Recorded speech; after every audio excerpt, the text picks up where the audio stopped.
बिस्मिल्लाहिर्रहमानिर्रहीम अस्सलामु अलैकुम रहमतुल्लाहि व बरकातुहू। नाज़रीन, आप देख रहे हैं दुनिया मेरे आगे यूट्यूब चैनल और मैं हूं गुलाम नबी मदनी।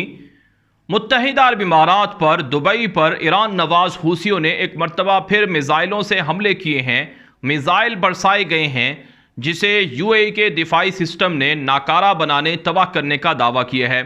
नाज़रीन, आप जानते हैं मुत्तहिदा अरब इमारात पर पहली मरतबा हूसियों ने यमन से 17 जनवरी को हमला किया था, जिसके अंदर 3 शहरी मारे गए थे और 6 से ज़ायद अफराद ज़ख्मी हुए थे। ये जो 3 लोग मारे गए थे, इनमें एक पाकिस्तानी शहरी था, 2 भारतीय शहरी थे। नाज़रीन, मुत्तहिदा अरब इमारात ने इस हमले के बाद जवाबी कार्रवाई की थी यमन के अंदर, जिसमें यमन से जहां से ये मिज़ाइल हमले हुए थे, जहां से ये बैलिस्टिक मिज़ाइल फायर किए गए थे, जो लॉन्चिंग पैड्स थे, उन्हें तबाह करने का दावा किया था। फिर नाज़रीन, 24 या 25 जनवरी को गालिबन हमला हुआ, जिसे यूएई का जो एंटी मिज़ाइल सिस्टम है उसने तबाह करने का दावा किया। और आज 31 जनवरी को एक मरतबा फिर हमला हुआ है यूएई पर। अबू ज़हबी पर हमला किया गया है बुनियादी तौर पर, वहाँ पर ये मिज़ाइल दागे गए हैं जिसे यूएई की जानिब से नाकाम बनाने का दावा किया गया है। मुत्तहिदा अरब इमारात की वजारत दिफा की जानिब से बयान में कहा गया है कि हूसियों ने जो मिज़ाइल फायर किए हैं इसे हमारे एंटी मिज़ाइल सिस्टम ने तबाह कर दिया है और इससे कोई भी जानी या माली नुकसान नहीं हुआ है। लेकिन हूसियों ने कहा है कि हम अपने अहदाफ को टारगेट करते रहेंगे और मुत्तहिदा अरब इमारात पर हमले जारी रखेंगे जब तक कि मुत्तहिदा अरब इमारात यमन के अंदर फ़िज़ाई बमबारी बंद नहीं कर देता है। नाज़रीन, जो ताज़ा हमला हुआ है मुत्तहिदा अरब इमारात पर, यह एक ऐसे मौके पर हुआ है जब इस्राईली सदर अपना पहला दौरा कर रहे हैं यूएई का, और वो मुत्तहिदा अरब इमारात के अंदर मौजूद हैं और मुत्तहिदा अरब इमारात की हुकूमत के साथ इसराइल के तारीखी मुआहदे हो रहे हैं। जी हाँ नाज़रीन, आप जानते हैं गुज़श्ता रोज़ इसराइली सदर पहली मरतबा अपने मुत्तहिदा अरब इमारात के दौरे पर पहुंचे थे।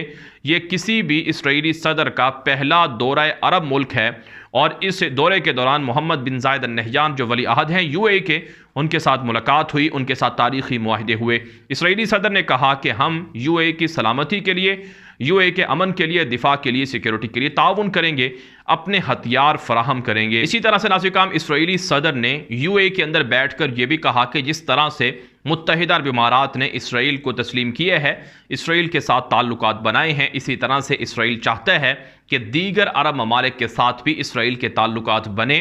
और इस सिलसिले में इसराइल कोशिश कर रहा है, बातचीत जारी रखे हुए है और मुख्तलिफ अरब ममालिक जल्द इसराइल को तस्लीम करके ताल्लुकात बना लेंगे। नाज़रीन, दूसरी तरफ से जो मुत्तहिदा अरब इमारात का मीडिया है वो ये भी दावे कर रहा है कि जब से इसराइल और यूएई के ताल्लुकात शुरू हुए हैं, तब से दोनों मुल्कों के दरमियान जो तिजारत का हुजम है वो तकरीबन $1 अरब से ज़ायद का हो चुका है। और इसी तरह से यूएई की जो सरमायाकारी है इसराइल के अंदर, वो भी $2 अरब से ज़ायद की हो चुकी है।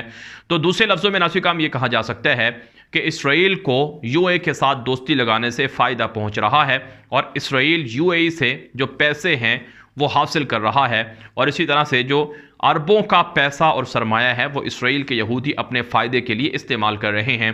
लेकिन अब सवाल ये है कि क्या जो हूसी हैं वो मुत्तहिदा अरब इमारात पर मिज़ाइलों की जो बारिश है वो रोक देंगे? क्या मुत्तहिदा अरब इमारात पर आइंदा हूसी हमला नहीं करेंगे? इस हवाले से अगरचे आलमी सतह पर हूसियों पर प्रेशर बढ़ रहा है, यहाँ तक कि ईरान ने भी जो एलानिया तौर पर हूसियों का पुश्तीबान है और हूसियों को सपोर्ट करता है, उसने भी यूएई पर होने वाले हमलों की मजम्मत की है और कहा है कि इसको रुकवाने की कोशिश करेंगे। लेकिन नाज़रीन, जब तक यमन के अंदर हूसियों पर हमले बंद नहीं होते, तब तक यूएई पर भी हमले जारी रहेंगे। हूसियों ने ऐलान कर रखा है कि हमारी शराइत जब तक यूएई नहीं मानेगा तब तक हम हमले नहीं रोकेंगे। कहा जाता है कि 15 दिनों के अंदर, एक महीने में यानी 15 दिनों के अंदर जो 3 बार हमले हूसियों ने किए हैं, इसकी वजह से यूएई को काफ़ी नुकसान पहुंचा है। कई कंपनियां मुतासर हो चुकी हैं और काफ़ी जो इन्वेस्टर्स हैं वो परेशान हो चुके हैं कि अब मुत्तहिदा अरब इमारात भी पुरअमन नहीं रहा है। दूसरी तरफ से नाज़रीन, मुत्तहिदा अरब इमारात ने बयान दिया है कि हम हूसियों के सामने झुकने वाले नहीं हैं, हम हूसियों की शराइत भी मानने वाले नहीं हैं, हम हूसियों पर हमले जारी रखेंगे जब तक एक भी हूसी जिंदा है, हमारी कार्रवाइयाँ जारी रहेंगी। आप जानते हैं सऊदी अरब, यूएई और दीगर अरब ममालिक मिलकर अरब फौजी इत्तेहाद बनाए हुए हैं जो मिलकर कार्रवाइयाँ कर रहा है, यमन के अंदर है और हूसियों के खिलाफ ये कार्रवाइयाँ होती हैं। लेकिन इन कार्रवाइयों में जहाँ हूसियों का नुकसान है वहीं आम यमनी मुसलमानों का भी नुकसान हो रहा है। नाज़रीन, गुज़श्ता 3-4 दिनों से यमन के अंदर शदीद बमबारी जारी है जो सऊदी फ़ौजी इत्तेहाद कर रहा है, जिसमें सऊदी अरब के जंगी जहाज़ हैं, यूए के जंगी जहाज़ हैं, जिनके अंदर सैकड़ों हूसियों को हलाक करने का दावा किया गया है। दूसरी तरफ से आम शहरी भी मुतासर हुए हैं। सऊदी अरब के ख़िलाफ़, यूए के ख़िलाफ़, बहरीन के ख़िलाफ़ मज़ीद कार्रवाइयाँ करने की धमकियाँ हूसियों ने दी हैं। उन्होंने कहा है कि हमें नुकसान होने वाला नहीं है, हम पहले भी बर्दाश्त कर रहे हैं, आइंदा भी करेंगे, लेकिन सऊदी अरब को और यूए को आगे बढ़ने नहीं देंगे। इनकी आयल के जो कुएँ हैं, पेट्रोल के कुएँ हैं, उन पर हमला कर सकते हैं और इसी तरह से इनके स्ट्रेटेजिक मकामात पर हमला कर सकते हैं। नाज़रीन, अक़वाम मुत्तहिदा की आलमी जो न्यूज़ चैनल्स हैं, न्यूज़ मीडिया नेटवर्क हैं, उनकी रिपोर्ट्स हैं कि हूसी जंगी जराइम का शिकार हैं और हूसियों ने छोटे छोटे बच्चों को, 13-14 साल की उम्र के बच्चे हैं, उनको अपनी फ़ौज में भर्ती कर रखा है और वो भी बमबारी के अंदर मारे जाते हैं। 4 लाख से ज़ायद यमनी मुसलमान पिछले 6 सालों के अंदर कत्ल हो चुके हैं। $200 अरब का नुकसान यमन का हो चुका है और इसी तरह से लाखों लोग हिजरत पर मजबूर हैं। फाका कशी है यमन के अंदर है, लिहाजा इस जंग को बंद हो जाना चाहिए और इस जंग की वजह से जो सियासी मफादात हैं उन्हें कहीं और किसी और तरीके से हल करना चाहिए, ना कि यमन के अंदर इस जंग से जो सऊदी अरब है, यूएई है, ईरान है और हूसी हैं, ये मिलकर, ये अमेरिका है, ये सारे मिलकर अपने मफादात समेटें। नाज़रीन, दूसरी तरफ से इसराइल के साथ अरबों की दोस्ती पर और ताल्लुकात पर ईरान ने धमकियां दी हैं। ईरान की वजारत ख़ारजा के तर्जुमान ने कहा है कि ईरान बखूबी आगाह है और ईरान मॉनिटर कर रहा है कि अरब रियासतें कैसे इसराइल को तस्लीम करके ताल्लुकात बना रही हैं। ईरान ने दावा किया है कि अरबों के इसराइल के साथ ताल्लुकात से बराह रास्त ईरान मुतासिर होगा क्योंकि ईरान की सरहदों पर इसराइल आ जाएगा, लिहाजा ईरान इसे किसी भी सूरत काबिल कबूल नहीं करेगा, किसी भी सूरत कबूल नहीं करेगा कि अरब रियासतें इसराइल के साथ ताल्लुकात बनाएं, दोस्ती लगाएं। इससे ईरान की सलामती को ख़तरा है, लिहाजा ईरान इसका जवाब देगा और ईरान जो जो अरब रियासतें इसराइल को तस्लीम कर रही हैं उनके ख़िलाफ़ कार्रवाई करेगा। जिसका मतलब वाज़ेह तौर पर नाज़रीन ये है कि ईरान यूएई और इसराइल के ताल्लुकात पर खुश नहीं है और ईरान यूएई और इसराइल के ताल्लुकात के ख़िलाफ़ कार्रवाई करने की धमकियां दे रहा है और ऐन मुमकिन है कि हूसियों के ज़रिए से ये हमले भी जानबूझकर ईरान करवा रहा हो, जैसा कि ईरानी मीडिया दावा कर रहा है कि इसराइल के सदर की मौजूदगी में यूएई पर हमला करना ये इसराइल के लिए पैगाम है कि वो ईरान के बॉर्डर से, ईरान की हुदूद से दूर रहे।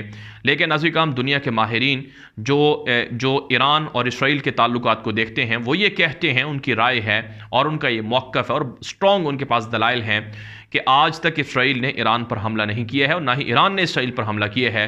तो इसलिए जो ईरान की ये धमकियाँ हैं ये महज लॉलीपॉप हैं और या महज ये दुनिया को बेवकूफ़ बनाने के मुतरादिफ है, वरना इसराइल और ईरान मिलकर अपने अहदाफ को वसी करने के लिए मुश्तरका ताउन भी कर रहे हैं। इराक़ के अंदर, शाम के अंदर, लबनान के अंदर और यमन के अंदर है जो इसराइल है वो बआसानी घूम फिर रहा है और ईरान कंधे के तौर पर इस्तेमाल हो रहा है। बहरहाल नाज़रीन, इस वीडियो के हवाले से आपकी क्या राय है, अपनी राय कमेंट के जरिए से ज़रूर पहुँचाएँ। ये वीडियो दोस्तों के साथ व्हाट्सएप पर, फेसबुक पर, ट्विटर पर, इंस्टाग्राम पर, हर जगह पर नशर कर दें ताकि लोग मालूमात और हक़ाइक़ हासिल कर सकें। इसी तरह से नाज़रीन, अगर आपने अभी तक हमारा दूसरा यूट्यूब चैनल ग़ुलाम नबी मदनी फॉलो नहीं किया, सब्सक्राइब नहीं किया, तो उसे जाकर लाजमी सब्सक्राइब कर लें क्योंकि वहाँ पर आपको दुनिया भर से मालूमाती वीडियोज़ देखने को मिलेंगी। सबसे अहम जो हमारा 10 बड़ी खबरों का सिलसिला है वो आप हमारे दूसरे यूट्यूब चैनल पर जाकर देख सकते हैं, जिससे आप दुनिया के हवाले से बाखबर रहेंगे। इसलिए आप हमारा दूसरा यूट्यूब चैनल जाकर लाजमी फॉलो कर लें। अब तक के लिए इजाज़त दीजिए। अस्सलामु अलैकुम व रहमतुल्लाहि व बरकातहू।